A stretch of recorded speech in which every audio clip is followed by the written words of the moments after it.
I have always believed that silence can be stronger than screams. When my daughter married Daniel, I thought God had finally answered my prayers. He was polite, attentive, successful. The kind of man who pulled out chairs and brought flowers on Sundays. At their wedding, he held my hands and said, "Don't worry, Mom, I'll take care of her, and you too." I believed him. After my husband passed away, my daughter Elena insisted I move in with them. "You're not staying alone in that big house," she said. "You sacrificed everything for me, now it's my turn."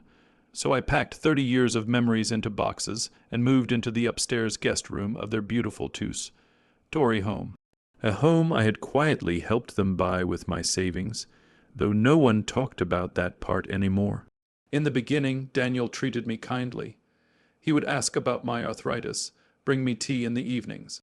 But slowly, almost invisibly, something shifted. His tone changed first. "Mom, maybe don't cook tonight. Elena prefers my food. Mom, could you not rearrange things in the kitchen? It confuses me. Mom, maybe it's time you considered a senior community. You'd have friends your age, each comment delivered with a thin smile, each word wrapped in sweetness but dipped in something sour. I swallowed them all, for Elena. She glowed when she looked at him. She had struggled so much growing up after her father's death. I couldn't bear to dim that light, but that night changed everything. It was raining heavily, the kind of rain that feels like the sky is grieving. Elena was working late at the hospital. Daniel came home earlier than usual, his footsteps heavier than normal. I could smell alcohol before I even saw him. He stood in the doorway of the living room, watching me fold laundry. "You still awake?" he asked, loosening his tie. I wanted to finish this before Elena gets home. I replied softly. He walked toward me slowly, like a man circling something small. "You know," he said, "this house feels crowded lately." I kept folding. "If I make you uncomfortable, Daniel, I can spend more time in my room." "That's not what I mean." His voice sharpened. "I mean you're always here. Watching, listening, breathing in my space." My hands froze over one of Elena's blouses. "I don't mean to intrude," I whispered. He laughed, a dry, humorless sound. "You don't mean to intrude. You live here." The word stung, but I reminded myself, he's been drinking. I thought this was our home. I said gently, "All of ours." His eyes darkened. "Our home." He repeated, "You didn't build this house." "No, but I helped pay for it." I didn't say that. Instead, I stood up slowly. "Daniel, let's not argue. You've had a long day, and then it happened, so fast, so sudden." His hand came across my face with a force I never expected. The sound echoed louder than the thunder outside. For a moment, I didn't feel pain, only disbelief. My body swayed, my fingers clutching the edge of the table to steady myself. He looked shocked too, not because he regretted it, but because he hadn't expected himself. "Do it, don't talk back to me," he said, breathing heavily. I tasted blood. I have lived 63 years. I buried a husband. I worked double shifts to feed my child. I survived loneliness, grief, and poverty, but nothing prepared me for being struck in the house where my daughter believed she was safe. I looked at him, not with hatred, not with fear, but with something colder, understanding. This wasn't about space. This wasn't about laundry. This was about control. He stepped closer, lowering his voice. "You will not say a word to Elena. Do you understand? She doesn't need stress. If you care about her, you'll keep quiet." There it was, the manipulation, the weapon he thought would silence me, and he was right for that moment, because I nodded, not because I was afraid, but because I needed time. He exhaled, satisfied, and walked upstairs as if nothing had happened. I remained standing in the living room, the rain still pounding against the windows. Slowly, I walked to the bathroom. The mirror showed a thin red mark blooming across my cheek. I touched it gently. It would bruise by morning. I washed the blood from my lip. My hands did not tremble. Silence can be stronger than screams. I returned to the living room and finished folding the laundry. When Elena came home, she found me in the kitchen making tea. "Mom, you're still up?" she asked, kissing my forehead. "Yes, my love." "Is Daniel home?" "Yes." "Everything okay?" I looked at her, my little girl, now a grown woman who still tucked her hair behind her ear when she was tired, and I smiled. "Everything is fine." That night, I lay awake in bed, staring at the ceiling. I replayed the moment again and again, the sound, the force, the command to stay silent. Tears slid quietly into my hairline, disappearing before they could fall. I wasn't crying because he hit me. I was crying because he thought I would accept it, because he believed I was weak, because he believed age meant helplessness. He had no idea who I was. I have endured worse storms than an arrogant man with a fragile ego, and as the rain finally softened into a whisper, a decision settled in my heart. Tomorrow I would begin, not with shouting, not with revenge fueled by anger, but with patience, with intelligence, with dignity. He thought my silence meant surrender. He had no idea it was preparation. The bruise bloomed exactly as I expected, deep violet at the center, yellow at the edges like a storm cloud trapped beneath my skin. I woke before sunrise. The house was still. For a moment, I allowed myself to feel the weight of what had happened. Then I rose, washed my face carefully, and tied my hair so it fell softly across my cheek. Concealment is not cowardice. It is strategy. Daniel came downstairs dressed for work, freshly shaved, composed as if the night before had been a minor inconvenience already erased from his memory.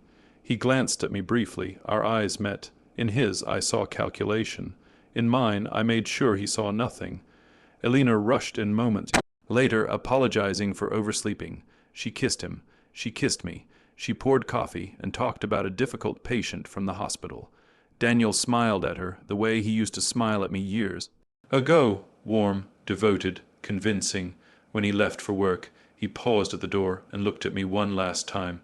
A silent warning. I nodded slightly. A silent promise, but not the promise he imagined.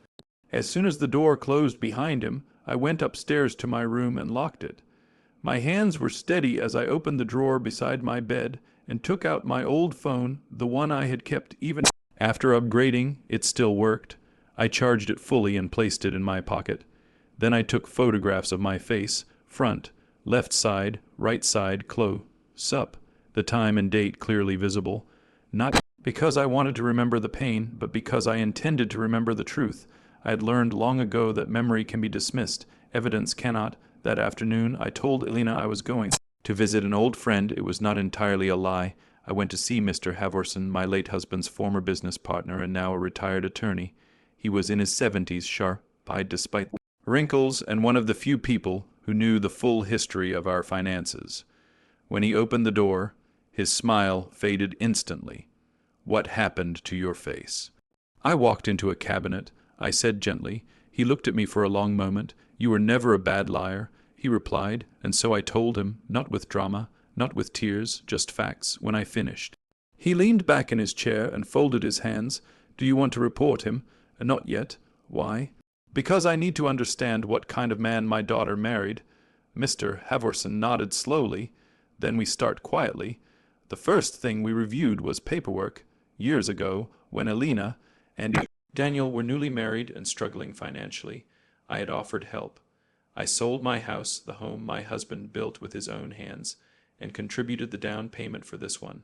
Daniel had insisted everything be done cleanly. He said it was better for tax purposes if part of the investment remained documented under my name. At the time, I didn't question it. Love makes you trusting. But trust, I've learned, should always be verified. We pulled the original documents, and there it was, a clause I had forgotten. My contribution had not been recorded as a gift. It was listed as a secured financial interest. My name remained legally attached to the property, not symbolic, not sentimental, legal. I said nothing, but inside me something shifted.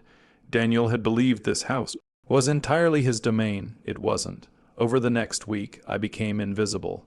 That was my greatest advantage. People underestimate quiet women.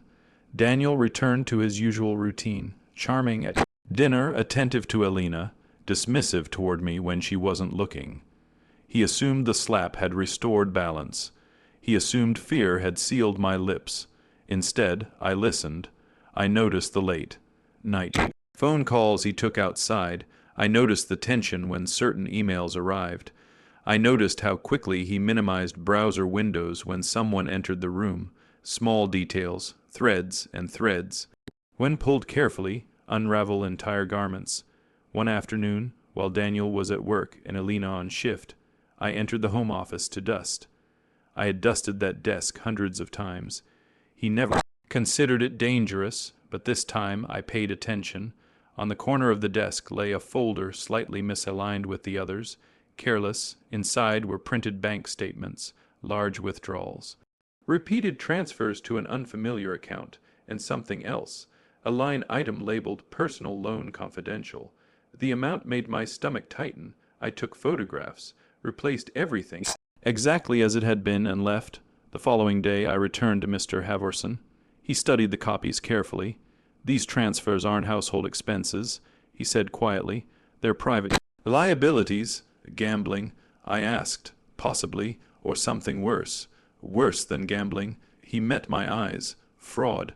The word lingered in the air like smoke. Could Alina be legally responsible? I asked. "If her name is tied to the accounts, yes." That was the moment anger finally pierced through my calm. Not because he hit me, but because he might drag her down with him. From that day forward, my investigation gained purpose. I began keeping a small notebook hidden beneath my mattress. Dates, times, conversations, unusual behavior. I researched quietly at the library rather. Then on the home computer, I spoke to neighbors casually, asking harmless questions. "Daniel works so hard. His company must be thriving." The neighbor hesitated. I heard they're under audit. Audit, another thread. The bruise on my face faded within 10 days. Daniel seemed almost relaxed again. He mistook healing skin for healed silence. One evening he approached me in the kitchen. "You've been very cooperative lately," he said. "I believe in peace." I replied. He smirked. "Good. It's better for everyone." Better for everyone. I nearly smiled. He had no idea what better truly meant. That night I organized everything. Photographs of my injury, copies of bank statements, property documents, notes about suspicious behavior, and one final piece, a voice recording from my old phone. The night before, he had cornered me in the hallway and hissed, "Remember what happens if you talk." He thought whispering meant safety. He forgot about pockets. I listened to the recording once. Clear, threatening, undeniable. I placed the phone on the desk beside a thick envelope. Cream-colored, unassuming, tomorrow morning, I decided, would be the right time. Not because I was emotional, but because I was ready. Silence had done its work, and the quiet woman he dismissed as harmless had gathered more power than he could imagine. When I finally turned off the lights and lay down, I felt something I hadn't felt since the slap. Control. He believed I was alone. He believed I was weak. He believed I had nowhere to go. But he forgot one simple truth. I built my life from nothing once before, and I know exactly how to dismantle something when necessary. Tomorrow, I would hand him the envelope, and he would finally understand the difference between silence and surrender. Morning arrived with an unnatural calm. Sunlight filtered through the kitchen curtains as if nothing in the world had shifted. Elena hummed softly while packing her lunch. Daniel scrolled through his phone, relaxed, confident, a king at his breakfast table. I poured coffee for all three of us. My hands did not tremble. The envelope sat on the counter beside me. Thick cream. Colored, sealed, ordinary, deceptive. Daniel noticed it first. "What's that?" he asked casually. "For you," I replied. He raised an eyebrow. "For me?" Elena looked between us. "Mom, what is it?" "Just something I've been meaning to give Daniel." I kept my tone light, neutral, almost gentle. Daniel leaned back in his chair, a slow grin spreading across his face. "Well," he said, chuckling, "this is unexpected." He glanced at Elena and winked. "See, I told you your mother understands eventually." Elena frowned slightly. "Understands what?" He waved a hand dismissively. "Nothing important." But his eyes never left the envelope. He already believed he knew what was inside. Money, an apology, submission. He stood, walked toward the counter, and picked it up. He weighed it in his hand. "Feels generous," he said with a smirk. "Open it." I answered quietly. Elena watched, confused but curious. Daniel slid a finger beneath the flap and tore it open confidently. A few sheets of paper slipped out into his hand. He barely glanced at the first page. Then he looked again. The smirk faded. He read more carefully. Silence thickened in the room. "What is this?" he asked, his voice tightening. "Keep reading," I said. Elena stepped closer. "Daniel, what's going on?" His jaw stiffened as his eyes moved quickly down the page. The first document was a formal notice of secured financial interest in the property, the house, my name printed clearly, my percentage clearly defined, my legal authority clearly stated. The second document was a certified copy of the original agreement he had signed years ago, acknowledging my contribution as an investment, not a gift. The third was more recent, a preliminary legal notice drafted by Mr. Haverson outlining financial irregularities tied to joint accounts, irregularities that could implicate Elena. And then came the final page, a transcript, word for word, remember what happens if you talk. His whisper, his threat recorded, time, stamped, attached to a USB drive sealed in a small plastic sleeve. Daniel's face drained of color. "This is absurd," he muttered. "No," I replied softly. "This is documentation." Elena grabbed one of the pages from his shaking hands. "Daniel, why is Mom's name on the house like this?" He swallowed. "It's just old paperwork. Technicalities. It doesn't mean anything. It means," I said gently, "that this home is not entirely yours." Elena looked at me, stunned. "Mom, why didn't you ever tell us?" "Because it wasn't necessary," I answered. "Until now." Daniel's breathing grew uneven. "You're trying to threaten me," he snapped, attempting to regain control. "Over what?" "A misunderstanding." I met his eyes calmly. "A misunderstanding leaves confusion," I said. "Not fingerprints." His hand trembled. "Elena," he said urgently, "your mother is manipulating you. She's twisting things." But Elena wasn't looking at me. She was staring at the transcript, at his words, her lips parted slightly. "Daniel, you threatened her." He stepped back as if the kitchen floor had shifted beneath him. "It's out of context." "Is it?" I asked. He turned to me, anger flaring. "You recorded me." "Yes." "That's illegal." "No," I replied evenly. "It isn't." The air felt thinner. Elena's eyes began to fill. "Daniel," she whispered, "did you hurt her?" He said nothing. And in that silence, the truth screamed louder than any confession. I gently touched my daughter's arm. "The bruise faded," I said, "but respect should not." Daniel's chest rose and fell rapidly now. "You planned this," he accused me. "You've been spying on me. I've been protecting my daughter." He laughed suddenly, sharp, unstable. "You think this will destroy me? You think you can just—" He stopped mid-sentence, because he had reached the last page in the envelope.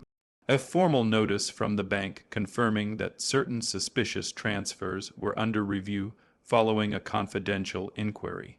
He stared at it. The room seemed to tilt. "How?" he whispered. I asked questions. I said. He took a step backward, then another. Elena looked from him to me, confusion turning into horror. "Daniel, what transfers?" "It's nothing," he shouted. But the volume betrayed him. His hand moved to the counter to steady himself. He tried to speak again, to construct another lie, another charming explanation. But no words came, only a broken breath. His knees buckled, the envelope slipped from his fingers, and Daniel collapsed onto the kitchen floor. Elena gasped and rushed toward him. "Daniel." I remained where I stood, not out of cruelty, but clarity. He wasn't unconscious from injury. He was overwhelmed. Exposure can suffocate a man who survives on illusion. Elena knelt beside him, shaking. "He's fainted, Mom. Call an ambulance." I calmly picked up my phone. "I already have," I said. She looked at me in disbelief. "When? 5 minutes ago." Because I had anticipated this. Men who build their power on intimidation often crumble when control slips away. Sirens wailed faintly in the distance. Elena clutched his hand, tears streaming down her face. I watched her, not him. My heart ached for her, not for the man on the floor. She looked up at me, voice trembling. "Why didn't you tell me?" "Because I needed proof," I said softly. Not suspicions, not emotions, proof. The sirens grew louder, and as I stood there, calm, steady, unshaken, I realized something profound. He had believed the envelope contained money. He had believed I finally understood. He had smiled. But what I handed him was not surrender. It was consequence, and consequences, unlike slaps, echo far longer than a single night. The paramedics burst through the door moments later. and while they lifted him onto the stretcher, Daniel's eyes fluttered open briefly. They found mine. In them, I saw something I had not seen before. Fear, not of losing money, not of losing pride, but of losing control. As they carried him out, the envelope remained on the kitchen floor, open, irrefutable. And for the first time since the night of humiliation, I did not feel silent. I felt heard. The house felt unfamiliar after the ambulance doors closed. Not quieter, just honest. The illusion had left with the sirens. Elena stood in the kitchen, her hands still trembling. The envelope lay open on the floor between us like a wound finally exposed to air. "Mom," she whispered, her voice small, the way it used to sound when she was 5 and afraid of thunderstorms. "Tell me everything." So I did, not as a victim, not as a martyr, just as her mother. I told her about the slap, about the threat in the hallway, about the late night phone calls, about the bank statements, about the audit rumors, about the documents that legally tied my name to the house I had quietly financed to give her stability after her father died. She didn't interrupt. She didn't defend him. She simply listened, and with every word I watched her heart rearrange itself. When I finished, she sank into a chair. "He told me you were sensitive," she said slowly. "He said sometimes older people imagine disrespect where there is none." I nodded gently. "That's how control works. It isolates." Her eyes filled with tears, not dramatic tears, but heavy ones, the kind that fall when truth finally settles. "Why didn't I see it?" she asked. "Because love is blinding. Because manipulation is patient. Because good people assume goodness in others. But I only said, because you trusted your husband." She covered her face with her hands. "I chose him, Mom, and you can choose again." That made her look up, not broken, thinking. Daniel was kept overnight for observation. "Stress, induced syncope," the doctor said, "fainting from shock." "Shock, yes. The human body often reacts violently when its lies collapse." He texted Elena that evening. "This is a misunderstanding. Your mother is exaggerating. We can fix this." She showed me the message. For the first time, she didn't defend him. Instead, she asked, "What do I do?" I sat beside her and took her hands, the same hands I once held when she learned to walk. "You don't decide today," I said. "You decide when your mind is clear." She nodded slowly. That night, she slept in my room. Just like when she was a child afraid of the dark. Only now, the darkness had a name. Over the next week, truth unfolded like pages turning one after another. The bank contacted Elena directly regarding irregular transactions tied to joint accounts. The company Daniel worked for announced an internal financial review. And Mr. Haverson formally filed notice asserting my legal interest in the property, a protective measure, not an eviction. Daniel came home 3 days later. He looked smaller, not physically, but structurally. The confidence was cracked. He tried to speak smoothly, but there was urgency beneath every word.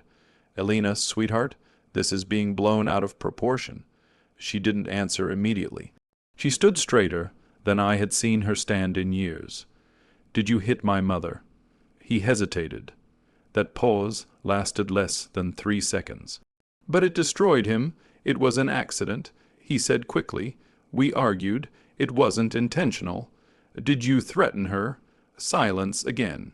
His eyes flicked toward me, not with anger this time, with calculation. But I had removed his audience. Elena didn't look at me. She kept her eyes locked on him. "Answer me." His voice hardened. "You're choosing her side without hearing mine." Her jaw trembled. "I am choosing truth." And there it was, her awakening, not loud, not dramatic, but irreversible. He moved out 2 days later. Not because I forced him, but because Elena asked for space. Space to think, space to breathe, space to rebuild her sense of reality without his constant narrative shaping it. The house felt different again after he left, lighter, not because a man was gone, but because tension was. One evening, Elena sat beside me on the porch, watching the sunset paint the sky in soft gold. "I used to think strength meant enduring," she said quietly. I smiled faintly. "It sometimes does. But now I think strength also means stopping what hurts." I reached for her hand. Yes, she leaned her head on my shoulder. I'm sorry I didn't see it sooner. You saw it exactly when you were ready. After a long pause, she added, when you handed him that envelope, he smiled. I know. He really thought there was money inside. Yes. She let out a small, sad laugh. He said, finally, you understand. I nodded, and he was right. She looked up at me. I did understand, I continued softly. I understood that silence is powerful, but only when it serves a purpose. I understood that protecting you didn't mean tolerating abuse, and I understood that consequences are not cruelty. The sky deepened into twilight. Elena squeezed my hand. Are you angry at him? I thought about it carefully. No, I said at last. Anger is heavy. I prefer boundaries. Weeks passed. Investigations moved forward. Daniel's professional reputation weakened under scrutiny. The financial discrepancies grew harder to explain, and without Elena defending him, his charm lost its shield. He tried once more to speak to me privately before final legal proceedings began.